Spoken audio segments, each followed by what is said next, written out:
क्या आप विश्वास करेंगे कि जिस दूरी को नापने के लिए आधुनिक विज्ञान और नासा को करोड़ों डॉलर और अत्याधुनिक सैटेलाइट्स की आवश्यकता पड़ी, वह दूरी एक भारतीय संत ने 16वीं शताब्दी में ही एक साधारण सी चौपाई में लिख दी थी।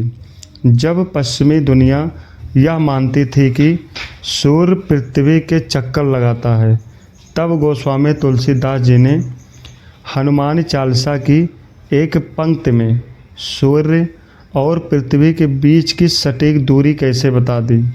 यह कथा एक मात्र चमत्कार नहीं, बल्कि हमारे सनातन धर्म और प्राचीन खगोल विज्ञान की उस गहराई का सबसे बड़ा प्रत्यक्ष प्रमाण है, जिसे आज का आधुनिक विज्ञान भी नमन करता है। यह सिद्ध करता है कि हमारे वेद, पुराण और ग्रंथ केवल आस्था का केंद्र नहीं हैं, बल्कि वे उन्नत गणित और ब्रह्मांड विज्ञान के अथाह भंडार हैं। हनुमान जी की यह बाल लीला हमारे भीतर यह चेतना जगाती है कि सनातन धर्म में भौतिक और आध्यात्मिक विज्ञान कभी अलग नहीं थे। शास्त्रों में वर्णन आता है कि जब पवन पुत्र हनुमान जी बाल्यावस्था में थे, तब एक दिन उन्हें तीव्र भूख लगी। उन्होंने आकाश की ओर देखा तो उन्हें प्रातःकाल के उदयमान सूर्यदेव एक लाल, मीठे और रसीले फल की भांति प्रतीत हुए।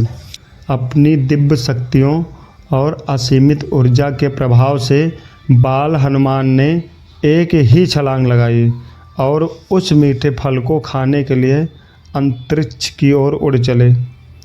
परंतु इस पूरी कथा में जो सबसे बड़ा वैज्ञानिक रहस्य छिपा है, वह गोस्वामी तुलसीदास जी द्वारा रचित हनुमान चालीसा की इस प्रसिद्ध चौपाई में है।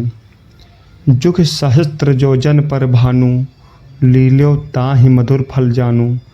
आइए इस चौपाई में छिपे अलौकिक गणित को आधुनिक विज्ञान की दृष्टि से समझते हैं।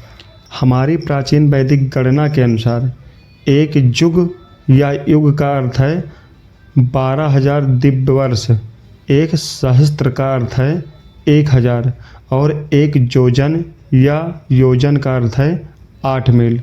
जब हम इन तीनों को गुणा करते हैं तो उत्तर आता है 9 करोड़ 60 लाख मील। यदि इस पूरी दूरी को आज के आधुनिक किलोमीटर में बदला जाए तो 1 मील में लगभग 1.6 किलोमीटर होते हैं और 9 करोड़ 60 लाख को 1.6 से गुणा करने पर सटीक उत्तर आता है 15 करोड़ 36 लाख किलोमीटर। आश्चर्य की बात यह है कि आज 21वीं सदी में नासा और विश्व के सबसे बड़े अंतरिक्ष वैज्ञानिक भी पृथ्वी से सूर्य की औसतन दूरी लगभग 15 करोड़ किलोमीटर ही मानते हैं। जो बात आज के वैज्ञानिक विशाल दूरबीनों और लेजर तकनीक से सिद्ध कर रहे हैं, वह हमारे परम पूज्य संतों ने अपनी योग विद्या और दिव्य दृष्टि से सदियों पूर्व ही प्रमाणित कर दी थी।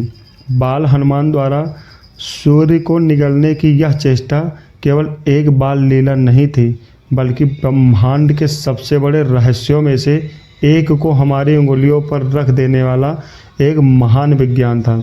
सनातन धर्म के ऐसे ही गहरे वैज्ञानिक और आध्यात्मिक रहस्यों को जानने के लिए आत्मसत्य परिवार से अभी जुड़े। मैं हूं आपका साथी कुलदीप पंडित। राम राम।